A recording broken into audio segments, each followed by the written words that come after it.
একের পর এক পদত্যাগ। শুধু সিলেট জেলা থেকেই পদত্যাগ করেছে 9 জন। এনসিপির প্রকাশ্য বিরোধ বিএনপির সাথে, ছাত্রদলের সঙ্গে সুযোগ পেলেই সংঘাত, নিষিদ্ধ ছাত্রলীগ তো অদৃশ্য প্রতিপক্ষ। এবার যোগ হলো কাদের সিদ্দিকীর হুমকি।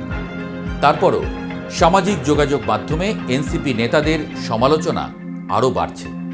সেনাবাহিনীর সঙ্গেও দ্বন্দ্ব আগেই শুরু হয়েছে।